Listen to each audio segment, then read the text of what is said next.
하나님께서 우리에게 주시는 말씀은 여호수아 24장 14절부터 18절까지입니다. 구약성경 358면입니다. 여호수아 24장 14절부터 18절까지입니다. 네, 한 절씩 교독하겠습니다. 그러므로 이제는 여호와를 경외하며 온전함과 진실함으로 그를 섬기라. 너희의 조상들이 강 저쪽에 애굽에서 섬기던 신들을 치워버리고 여호와만 섬기라.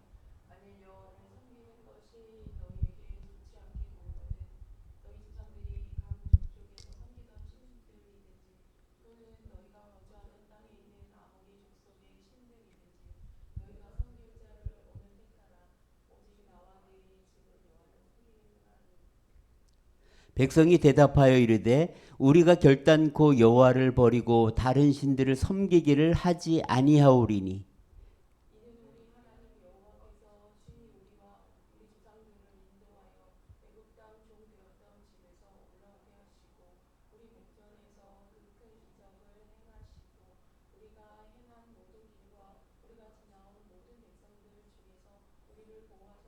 같이 읽겠습니다. 여호와께서 또 모든 백성들과 이 땅에 거주하던 아모리 족속을 우리 앞에서 쫓아내셨음이라. 그러므로 우리도 여호와를 섬기리니 그는 우리 하나님이심이니이다 하니라. 아멘. 어떤 아버지에게 두 아들이 있었는데요. 공짜만 바라고 일은 안 하고 게으름만 피웠습니다. 그래서 아버지는 죽으면서 유언을 했어요. 황금을 이 땅 주변에다가 묻어 놓았으니까 땅을 캐서 캐내거라. 아버지가 죽은 후 두 아들은요, 전에 없이 성실하고 진지하게 땅을 파면서 일을 했습니다. 그러나 그 어디에도 황금은 없었습니다. 두 아들은 실망했지만 이때까지 파놓은 땅이 아까워서 그곳에 이제 곡식을 심었습니다. 추수할 때가 되자 곡식이 누렇게 익어서 황금 물결을 이루었습니다. 두 아들은 그제야 성실히 땀 흘려서 얻은 열매가 바로 황금이라는 것을 깨달았다고 합니다. 자, 이 아버지의 유언처럼 오늘 여호수아 23장과 24장의 말씀은 이스라엘 백성들에게 여호수아가 남긴 유언의 말씀입니다. 모세는 가나안 땅을 바라보면서 모압 땅에서 죽었죠. 그리고 여호수아를 후계자로 세웠습니다. 여호수아는 하나님의 방법으로 이제 여리고성을 점령합니다. 그래서 하나님께 온전히 드리죠.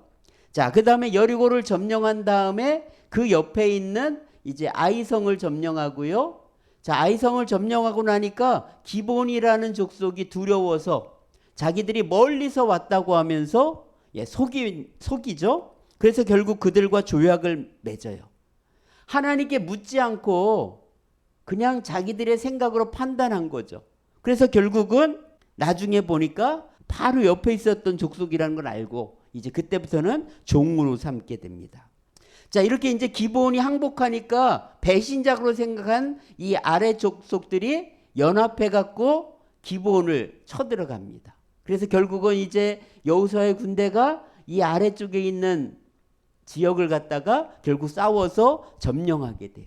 그래서 중부를 먼저 점령하고 그 다음에 아래쪽 남부를 점령하고 그렇게 놨더니 이젠 북쪽에 있는 족속들이 함께 연합해서 다시 공격을 합니다.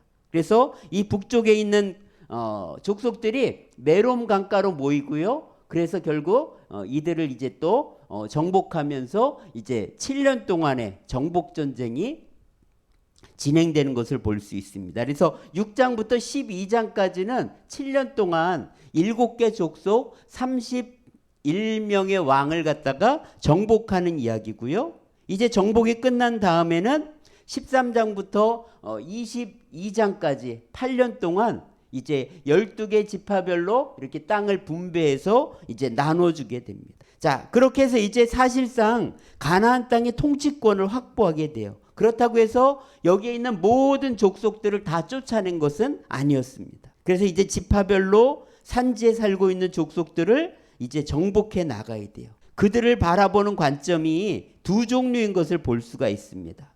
자, 85세인 갈렙은요, 여호수아 14장에 보면은 이렇게 말해요. 이 산지를 내게 주소서.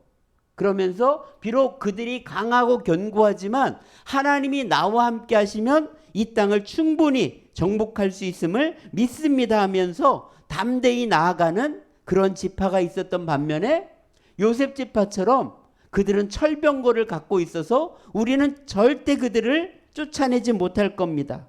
이렇게 핑계대는, 하나님을 바라보는 것이 아니라 적이 가진 무기를 바라보는 이런 상황에 따라서 승패가 달라지는 것을 우리에게 보여주고 있습니다. 이런 핑계대는 사람들은요, 끝까지 이것 때문에 안 되고 저것 때문에 안 된다고 핑계를 댑니다. 그러나 여러분, 믿음의 사람들은 뭐라고 말해요?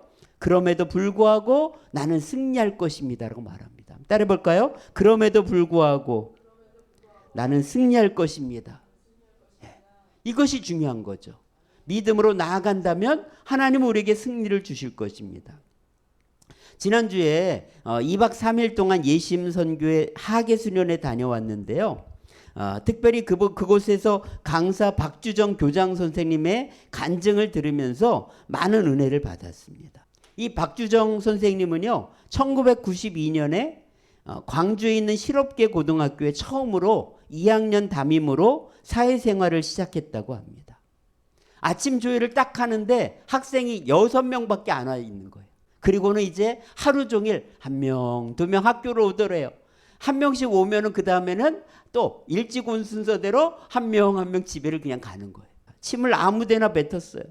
그래서 뱉지 말라고 아무리 말해도 소용이 없었어요. 그래서 밀거리를 갖고 다니면서 닦았대요. 그러면은요, 애들이 그런데요. 선생님, 침을 탁 뱉고, 선생님 여기도 침 있네요.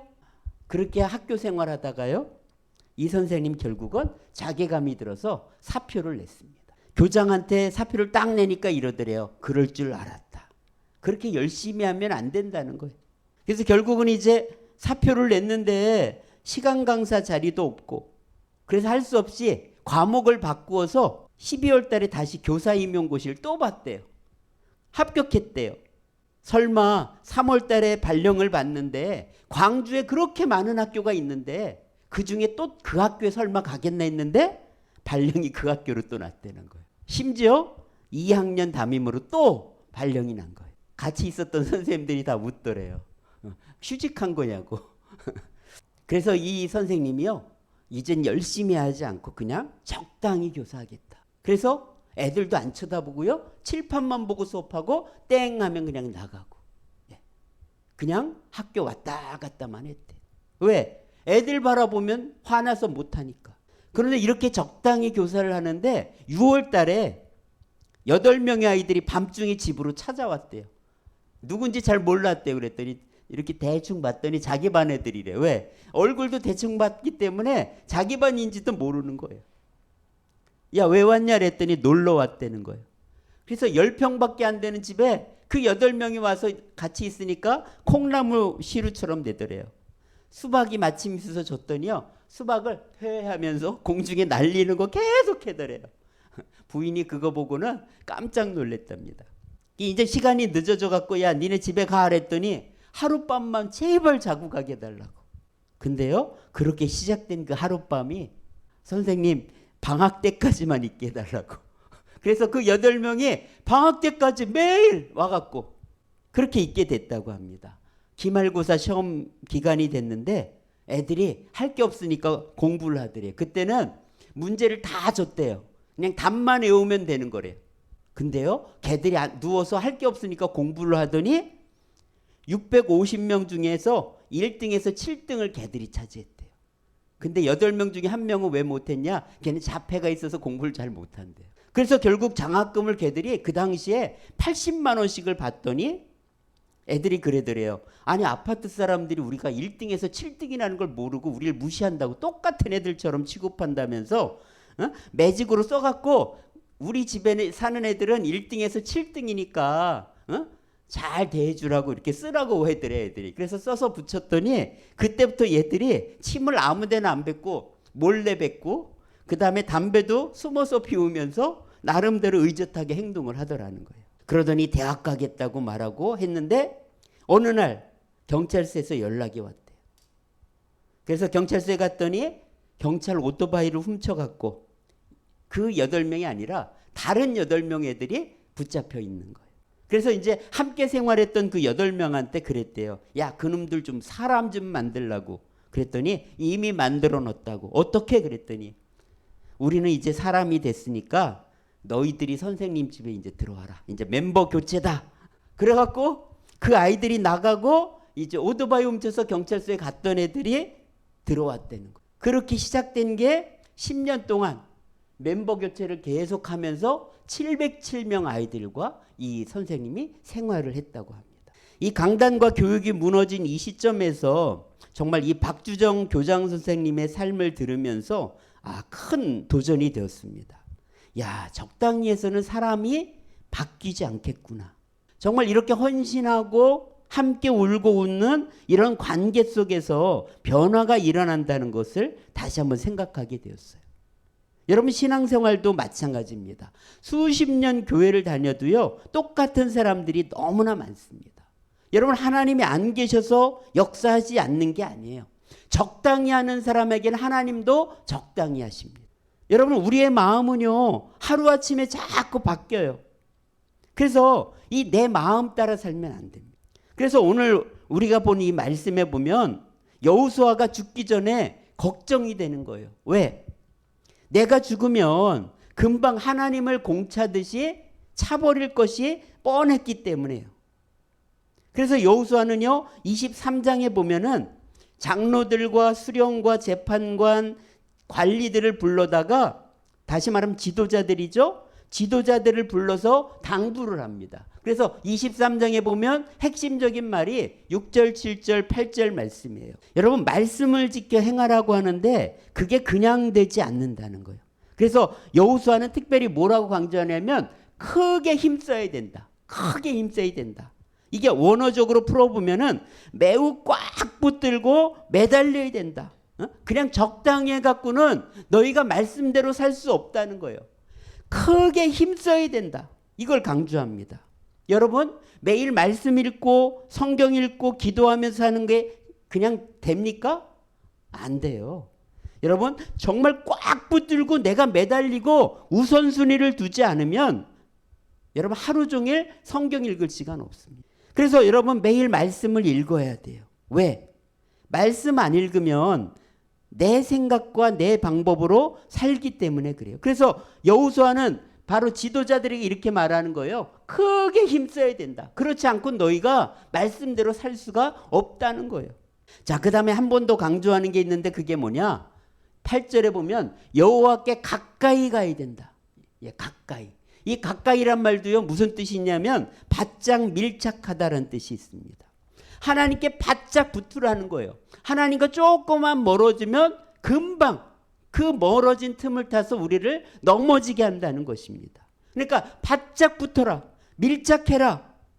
여러분 왜 우리가 새벽을 깨우면서 기도하고 하나님께 무릎을 꿇어야 됩니까? 하나님께 가까이 가지 않으면, 하나님께 붙어 있지 않으면 헛된 것들이 우리를 공격하고 넘어지게 하기 때문에 그래요. 지난주에 제가 한 주간 동안 데이비드 차가 쓴 두잇이라는 책을 읽었는데요. 지금 우리가 살고 있는 이 시대는 역사상 가장 엄청난 일이 일어나는 위대한 시기라는 거예요. 그래서 정신 안 차리면 가나안 땅을 정복했지만 언제 뺏길지 모르는 이스라엘 백성들처럼 우리도 똑같은 현실이라는 것입니다. 여러분 애플을 만든 스티브 잡스가 이렇게 강조했어요. 딱 한 가지만 해라.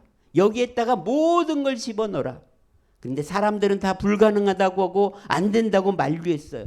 근데 끝까지 집중하니까 거기서 만들어진 게 뭐예요? 바로 스마트폰이라는 애플폰이 만들어진. 여러분 지금 기술이 발전해 갖고 우리의 삶이 정말 좋아졌어요. 그러면 여유가 있고 편해져야 될 거 아니에요. 근데 우리의 삶은 어때요? 더 복잡하고 더 정신이 없습니다. 여러분 이 세상은요 우리를 집중하지 못하게 만들어요. 그래서 이 책에 보니까 집중해야 된다. 왜? 이 시대는 집중력 결핍의 시대라는 거예요. 스마트폰도 봐야 되고 넷플릭스도 봐야 되고 게임도 해야 되고 친구도 만나야 되고 할 게 너무 많아요. 이것저것 다 하다가는 우리가 예수님을 사랑할 수가 없다는 것입니다. 이 시대는요 집중력 결핍의 시대예요. 그래서 사람들이 어떻게 살아요? 끌리는 대로 살아요. 자기 기분 내키는 대로 살아요. 어쩌면 저는 묻지마 범죄도 그래서 생기는 것 같아요. 자기 멋대로 사니까. 자기 기분대로 하는 거예요. 충동대로. 여러분, 오늘 우리에게 필요한 것이 뭐냐? 이 몰입이에요, 몰입. 하나님께 몰입해야 됩니다. 이 바벨론 같은 이 세상의 트랙을 벗어나려면 하나님께 집중하고 몰입해야 된다는 거예요. 왜? 그러지 않고는 우리는 이 세상에서 하나님을 만날 수가 없습니다. 되는 대로 살게 하는 이 죄성 DNA가 있고요. 우리를 적당히 살게 만들려는 내 안에 있는 옛자, 이것을 이기려면 하나님께 몰입하고 집중해야 된다는 거예요. 여러분, 하루에 스마트폰을 얼마나 사용하는지 알고 있나요? 이 갤럭시 폰에 보면은요, 설정에 가면은 디지털 웰빙 및 자녀 보호 기능이라는 곳이 있어요. 거기 가면은 내가 하루에 얼만큼 핸드폰을 쓰고 일주일에 평균 얼만큼 쓰는지, 어떤 프로그램을 어떤 앱을 갖다가 몇 시간씩 쓰는지 이 통계가 다 나와 있어요. 예, 저도 그걸 보고 깜짝 놀랐는데요. 한국인의 하루 평균 모바일 사용 시간이 몇 시간인지 아세요? 예, 하루에 4.8시간을 씁니다. 핸드폰에다가 4.8시간을 써요. 우리나라가 세계 3위라고 합니다. 그리고 하루에 TV 보는데 몇 시간 쓰는지 알아요? 하루에 TV 보는 데만 4시간을 씁니다. 여러분, 그러니까 TV 보고 모바일만 보는 거 해도 하루가 그냥 가는 거예요. 여러분, 우리가 통제하고 절제하지 않으면은요, 우리는 이 세상의 문화에 끌려가게 됩니다. 시대와 상황만 다를 뿐이지 정말 오늘 바벨론 같은 이 세상에 우리는 끌려갈 수밖에 없어요. 그래서 이스라엘 백성들처럼 우리는 그냥 살면 이 가나안 우상 문화에 휩쓸릴 수밖에 없다는 것입니다. 그리고 그냥 살면 결국 이 세상의 쾌락과 즐거움에 빠져서 정신없이 살 수밖에 없다는 것입니다. 자, 그래서 여호수아는요, 110세에 이제 세상을 떠나면서 이스라엘 백성들에게 강조하는 거예요. 그래서 오늘 우리가 읽었던 말씀이 바로 여호수아가 백성들을 모아놓고 이제 유언하는 말씀이에요. 시대와 상황은 다르지만 오늘도 우리는 여호수아의 그 유언을 듣고 정신을 차려야 될 줄 믿습니다. 자, 첫 번째는요, 한번 읽어볼까요? 시작. 그러므로 이제는 여호와를 경외하며 온전함과 진실함으로 그를 섬기라. 너희의 조상들이 강 저쪽과 애굽에서 섬기던 신들을 치워버리고 여호와만 섬기라. 자, 여러분, 오늘 어떻게 하나님을 섬기라고요? 온전함과 진실함으로 하나님을 섬길 것을 강조합니다. 온전함과 진실함으로. 예수님이 뭐라고 말씀하셨어요? 하나님을 섬길 때 내 마음을 다하고 목숨을 다하고 뜻을 다하고 힘을 다해서 너희 하나님을 사랑하라고 했죠. 여러분, 우리가 하나님을 사랑하는 게 그냥 되는 게 아니에요. 어떻게 할 때만 하나님을 사랑할 수 있다고요? 마음과 목숨과 뜻과 힘을 다하지 않고는 하나님을 사랑할 수 없기 때문에, 이 세상의 문화가 그렇게 강력하기 때문에 예수님도 이렇게 말씀하신 거예요. 여호수아도 그것을 강조합니다. 온전함과 진실함으로만 너희가 하나님을 섬길 수 있다는 거예요. 쓸데없는 것들이 너희 마음을 뺏기지 않도록 시간을 들여야 된다는 거예요. 말씀 읽는 시간, 기도하는 시간, 복음 전하는 시간. 여러분, 이런 시간을 들이지 않으면 우리는 하나님을 온전히 섬길 수가 없다는 거예요. 사무엘상에 보면은요, 하나님의 언약궤를 블레셋에게 빼앗기죠.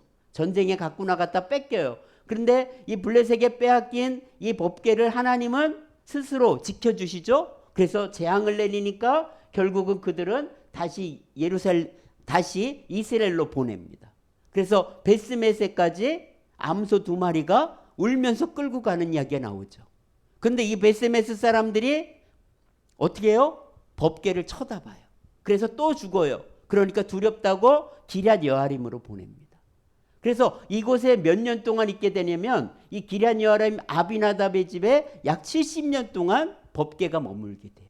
그런데 나중에 이제 다윗이 왕이 돼서 이 법궤를 예루살렘으로 옮기다가 그만 수레가 뛰어서 그것을 잡으려고, 떨어지지 않게 잡으려고 했던 우사가 죽죠. 사람들은 아니 왜 잡으려고 했는데 왜 죽었지? 의심을 해요. 근데 여러분, 다 이유가 있습니다. 그리고 나서 두려우니까 다윗이 예루살렘으로 가져오는 걸 중단해요. 그래서 어디에 가서 머물게 되냐면 오벳에돔의 집에 이제 다시 법궤가 갑니다. 근데 놀라운 것은요, 3개월밖에 안 있었는데 이 집이 큰 복을 받게 돼요. 여러분 여기서 차이를 보세요. 70년을 섬겼는데도 웃사가 죽었어요. 그 아들 웃사가 죽었어요. 여러분 이 두 차이가 뭔지 아세요? 70년을 섬겼는데도 이 아비나답의 집 사람들은 법궤를 관리하는 수준에서 그냥 돌본 거예요. 적당히라는 거죠, 쉽게 말하면. 근데 오베데돔의 집 사람들은 어떻게 했다고요? 3개월밖에 안 되는데 정말 하나님을 섬기는 것처럼 진실함과 온전함으로 섬겼다는 거예요. 여러분 우리가 하나님을 진실함으로 섬기면은요, 3달 만에 효과가 나타납니다. 근데 적당히 섬기면 70년을 섬겨도 오히려 재앙밖에 없을 수 있습니다. 여러분 내 마음대로 하나님을 믿을 수도 있고요, 하나님 뜻을 따라서 하나님을 섬길 수도 있습니다. 여러분 교회 다니고 예배 드린다고 다 똑같은 게 아니에요. 어떤 사람은 가인의 예배를 드리고 어떤 사람은 아벨의 예배를 드린다는 거예요. 어떤 사람은 하나님을 존중히 여기는 예배를 드리고 어떤 사람은 하나님을 멸시하는 예배 드린다는 것입니다. 여러분 둘 중에 하나예요. 존중하든지 내가 존중하는 게 아니다, 그럼 나는 하나님을 멸시하는 것입니다. 이걸 기억해야 돼요. 그래서 온전함과 진실함으로만 하나님을 섬길 수가 있습니다. 자, 그 다음에 두 번째는요, 여호수아는요 선택할 것을 강조합니다. 여러분 하나님은 에덴 동산 이래로 우리에게 자유의지를 주셨어요. 그래서 우리가 스스로 선택할 수 있게 해주셨습니다. 그럼 여러분 내가 선택한다고 해서 그게 다 옳은 걸까요? 그렇지 않아요. 여러분 선택은 내가 할 수 있지만 책임이 따른다는 것을 늘 기억해야 돼요. 여러분 말씀에 순종하는 길을 선택할 겁니까? 아니면 내가 즐겁고 편하고 좋은 길을 선택할 것입니까? 우린 둘 중에 하나를 선택하는 거예요. 하나님을 온전히 섬길 것인지 그냥 적당히 교회 다니며 신앙생활 할 것인지 이걸 우리는 선택해야 돼요. 그래서 여호수아는 백성들에게 선택해라. 너희가 정말 하나님을 진실함으로 섬길 것인지 그냥 우상 섬기면서 대충 살 것인지 선택하라고 말하는 것입니다. 우리는 사명을 따라 살 것인지 세상 사람들과 똑같이 살 것인지 선택을 해야 돼요. 나와 내 집에 하나님만 섬기겠습니다 결단할 것인지 그냥 나만 믿다가 천국 갈 거라 생각할 것인지 우리는 선택해야 됩니다. 이런 시대에 우리는 살고 있다는 거예요. 역사학자 토인비는요, 멸망한 21개의 문명을 갖다가 패망 원인을 살펴보았더니 공통점이 뭐였냐? 자기 결정 능력의 상실이었다고 했습니다. 모든 문명은요 도전을 받았어요. 그러나 그 도전에 응전을 하면서 대응을 했던 문명은 성장했다는 거죠. 오늘 우리가 신앙생활할 때요 많은 어려움과 고난이 있어요. 그러나 그것과 싸우면서 나아갈 때 그리고 하나님의 뜻을 따라서 올바르게 자기 결정 능력을 가지고 나아갈 때 우리는 승리할 수 있다는 것입니다. 그러나 세상과 타협하면서 내가 좋은 길, 편한 길 그것을 가면서 싸우지 않을 때, 응전하지 않을 때는 이 역사 속에 28개의 문명 중에서 21개가 사라지고 지금 7개가 남아있는 거예요. 그것처럼 오늘 우리들도 사라질 수밖에 없다는 것을 기억해야 됩니다. 그래서 우리는 하나님께 이렇게 고백해야 돼요. 한번 따라해볼까요? 우리 하나님 여호와를 우리가 섬기고 그의 목소리를 우리가 청종하리이다. 여호수아의 말에 이제는 우리가 끝까지 하나님을 섬기고 하나님 말을 들으며 살겠습니다. 이렇게 결단하는 것처럼 이렇게 우리도 결단하며 나아갈 때 우리는 승리할 것입니다. 그래서 여러분 그냥 살 것이 아니라 적당히 살 것이 아니라 정말 온전함과 진실함으로 하나님을 섬김으로 오베데돔처럼 복도 받고 영향력 있는 삶을 사는 우리 모두가 되었으면 좋겠습니다. 기도하겠습니다. 하나님 아버지 감사합니다.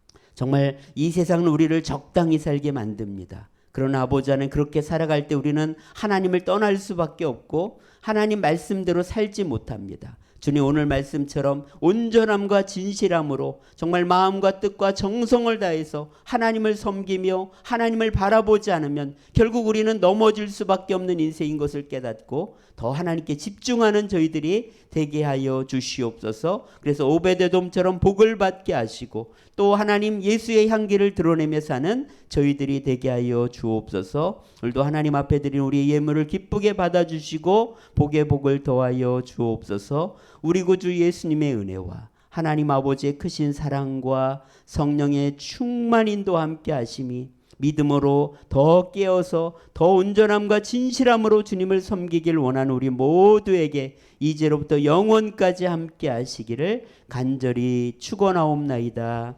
아멘.